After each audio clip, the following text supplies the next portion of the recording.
Hey guys, welcome back to Baylee's Bleacher. It has been a while, so we have a lot to cover. Stay tuned. So, college football playoffs in here, and these bowl games have been so exciting to say the least. So let's get into a few of these games. So on December 29th, number 9 Missouri beat number 7 Ohio State 14-3 in the Goodyear Con Bowl Classic. This was the Buckeyes' lowest scoring game under head coach Ryan Day. And this was also Mizzou's first bowl game win in 9 years. So you have Jaden Fielding hit a 44-yard field goal in the first quarter for Ohio State. And that was it. That was all they did on offense for the entirety of the game. Then Missouri didn't put any points up on the board until the fourth quarter. So it's 3-0 all the way up until the fourth. Very low scoring game. And then Cody Schrader had a 7-yard run right at the beginning of the fourth for a touchdown. And then with 5 minutes left in the game, Luther Burden III caught a pass from Brady Cook in the end zone.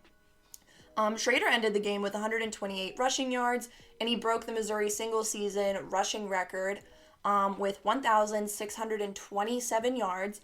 And he is also the national leader with 125.2 yards per game.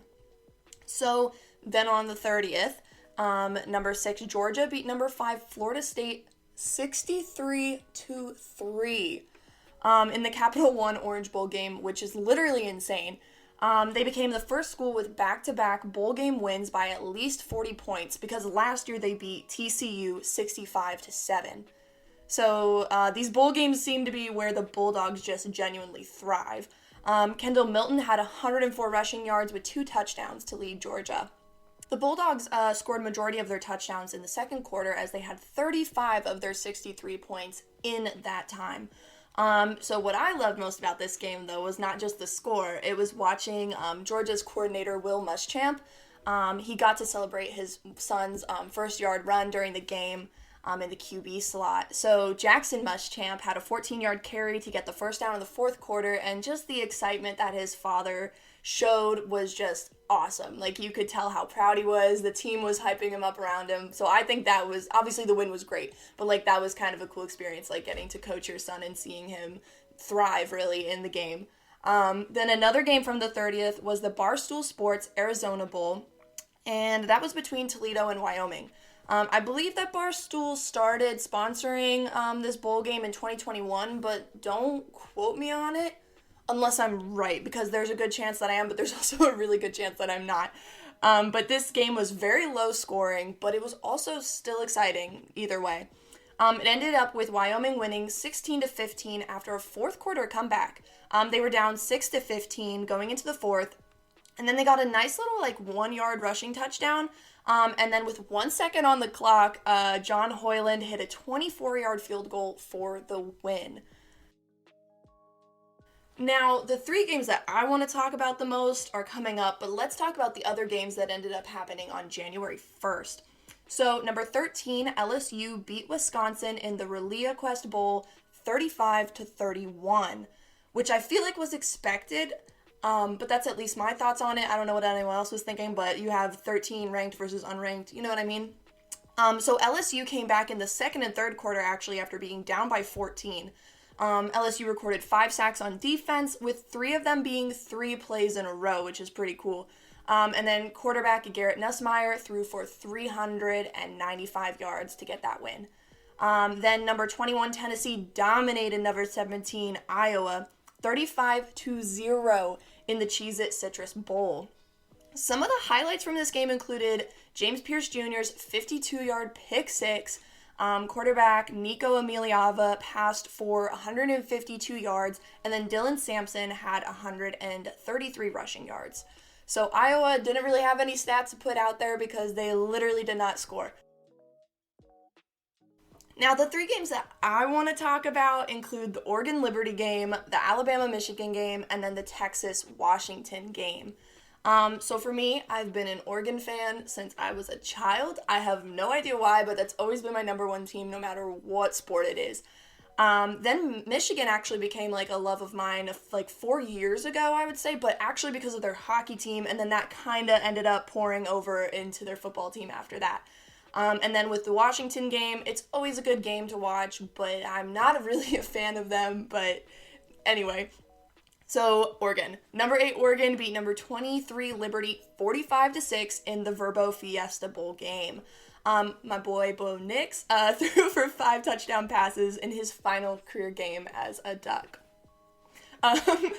So he threw for 363 yards and broke the single-season pass completion percentage record with 77.44% completions. He also set the Oregon single-season passing touchdown record with 43 touchdown passes. He holds the most starts ever in FBS history with 61 and is in the 7th of all-time completions and the 6th of all-time passing yards. He also received the Offensive MVP award for the bowl game. But moving on from Nix, I could talk about him all day. But Tez Johnson had 11 catches, 172 yards, and a touchdown, making him the Ducks' single-season record holder for receptions. Then Bucky Irving rushed for 117 yards with 1 touchdown as well. Jeffrey Bassa led the Ducks' defense with 8 tackles while also receiving the Defensive MVP award for the game. Irving, Bassa, and Johnson will all be returning next season as they head into their senior year. And then I think Oregon is going to be another playoff contender next year. You heard it here first. Well, maybe not first, but at least first on my show. You heard it here. So then after the Oregon game, I was thriving. I was like, oh my God, Oregon, yes, we love it. So then number 1 Michigan starts playing, and they beat number 4 Alabama 27-20 in the CFP semifinal Rose Bowl game. Now this game was interesting because Michigan actually had a lot of mishaps right in the first half of the game. So the game started off with a rushing touchdown from Alabama, followed by a Michigan touchdown pass from J.J. McCarthy to Blake Corum. But before all that, McCarthy had an interception that was actually turned into an incomplete pass. They ruled it incomplete after watching the replay. But then he had another incomplete pass. And he just, he looked off. At least to me. I've heard from other people, they thought it was fine, whatever. But I don't know. He didn't look nervous, but he just looked off. This forced a punt for Michigan on that drive. But Michigan's defense picked it up, and then they forced a punt after having 2 sacks, which was great. However, on one of the punt returns, Samaj Morgan fumbled the ball, and Alabama recovered it. And then 4 plays later, Bama scored a touchdown. Now, I don't really know what Michigan was thinking. This was only Morgan's 3rd punt return attempt. And yeah, he had a good one in the past, whatever. But he's a freshman. You put him in a critical position in a bowl game that will literally determine if you're going to the championship or not. It was stressful to say the least. Obviously, I don't know what goes on at practice. Maybe he was doing really great punt returns at practice, but, you can literally watch. He goes to catch the ball, and he just takes his eyes off of it, slips through his fingers, and then Bama recovers it. Then after that, Michigan had a 75-yard drive for their first touchdown that I mentioned earlier with McCarthy and Corum. It remained 7-7 until 3.5 minutes left in the second. As McCarthy had a 38-yard pass to Tyler Moore, but then a botched snap on the extra point made the score stay 13-7 instead of 14-7. So then right at the end of the half, Alabama's Will Reichard hit a 50-yard field goal to get them going into halftime, making it 13-10 in Michigan's favor. So then in the second half, there were 4 punts to start off the third quarter. Alabama's 3rd drive of the quarter continued into the 4th quarter, and they also scored then 30 seconds in. Jace McClellan had a 3-yard run into the end zone. So then Michigan had another punting situation followed by an Alabama fumble and Michigan possession. Michigan tried to capitalize on their recovery with a 5-play drive, but with 4th and 10, they missed the 49-yard field goal attempt. So this opened up an opportunity for Bama, and they ended up hitting a 52-yard field goal, making it 20-13 Bama. And I just wanted to show this catch, even though it wasn't a touchdown, but Roman Wilson caught this pass that was actually tipped by the defense, and he just made a really nice catch on it midair. So then Michigan had this 8-play drive within that play, and then they ended with a 4-yard touchdown pass from McCarthy to Wilson again. So it was a great little drive for Wilson after he even had a little penalty during that entire drive, so he made up for it. Michigan then forced a punt and then ran the clock out, forcing overtime with a 20-20 score. On the second play of overtime, Corum had a 17-yard run into the end zone, and James Turner made the extra point, making it 27-20. Then Michigan's defense took the rest of the game into their own hands and stopped Bama at the Michigan 3-yard line on 4th and goal, and that was it. It was such a nail-biter. It started out with a weird vibe for Michigan, in my opinion. I don't know, other people said it was not weird, but I thought it was weird. And they finally picked it up and ended up winning and continued their undefeated record. And this was just a sweet win for Michigan because they have lost in the semifinals the past 2 years, and they're finally going to that championship game, so it's pretty exciting.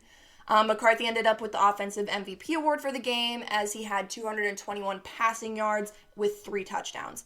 Mason Graham received the Defensive MVP award after only having 4 tackles, but his tackles were some of the most important in the entire game, including the tackle in overtime that gave Bama a 5-yard loss and 3rd and 14.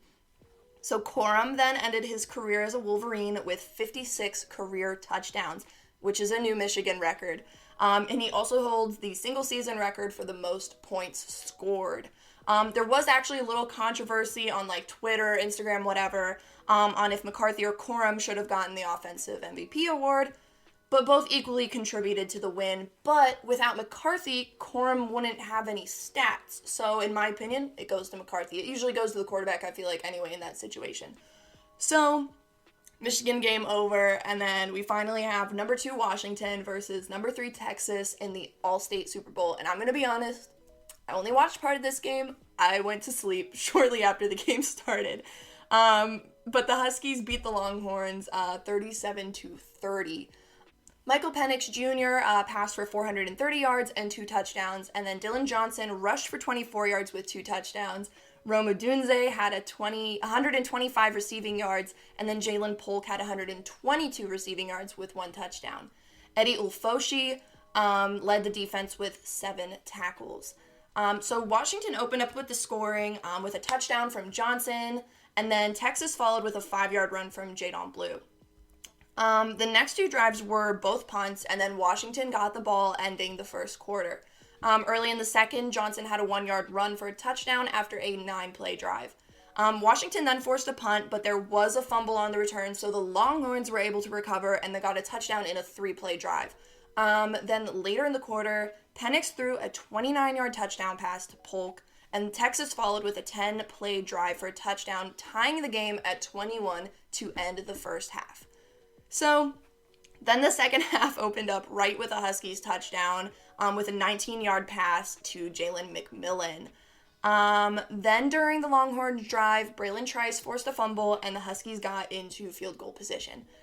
Grady Gross hit the 26-yarder, and then during the Longhorns' next drive, Washington forced a punt. The Huskies got into field goal range again, and then Gross hit a 40-yarder, making it 34-21.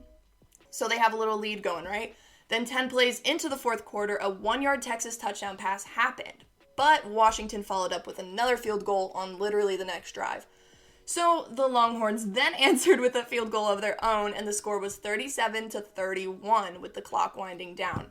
Washington ended up having to punt after a few penalties on their drive, and the game ended with Washington's Elijah Jackson swatting a 4th down pass in the end zone intended for a Texas receiver. So that was also a pretty cool way to end that game. Penix was offered the Offensive MVP award for his performance at quarterback, and then Trice was awarded with the Defensive MVP after 5 tackles, 2 sacks, and then 3 of those tackles were actually for a loss of yards, so very deserving for both of them. Odunze set the single-season receiving yards record with 1,455 yards. This game continued the Huskies' undefeated record and placed them in the CFB Playoff National Championship with Michigan. This is also their first time in program history being in this championship, so that's also very exciting. So now we have number 1 undefeated Michigan going up against the number 2 undefeated Washington. 2 undefeated football powerhouses, so let's compare the 2 real quick. So Washington is number 1 in the Pac-12 and is averaging 37.6 points per game. They have 4,900 passing yards and 1,730 rushing yards on offense this season. Quarterback Penix is throwing at a 66.7 completion percentage.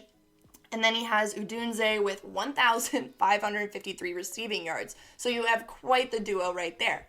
He also has Johnson rushing for 1,162 yards on the season.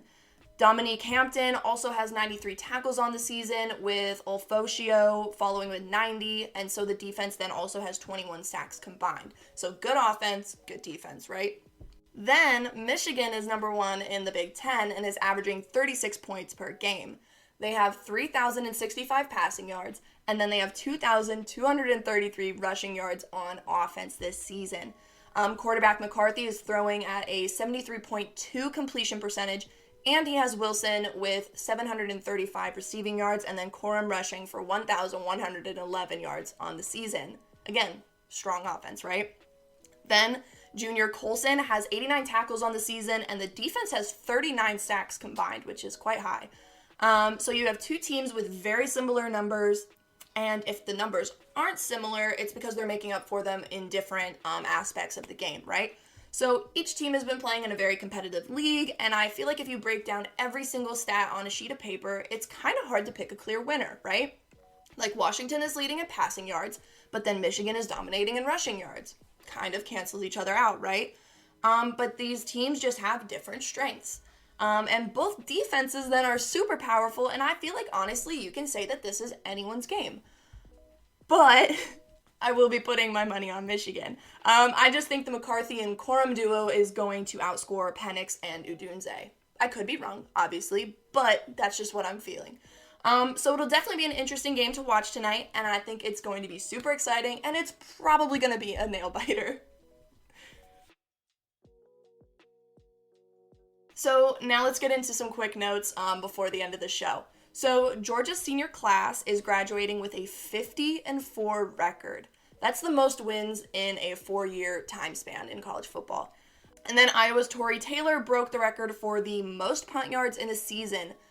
The previous record was set for 85 years, so not really a great record to hold, but it was 4,479 yards in 93 punts. Hey, but at least you're going down in the record book, right? Then Oregon's Bo Nix had the most accurate season ever by a college quarterback. Duh. Then Washington's Michael Penix Jr. has thrown for 4,600 plus yards for 2 years straight.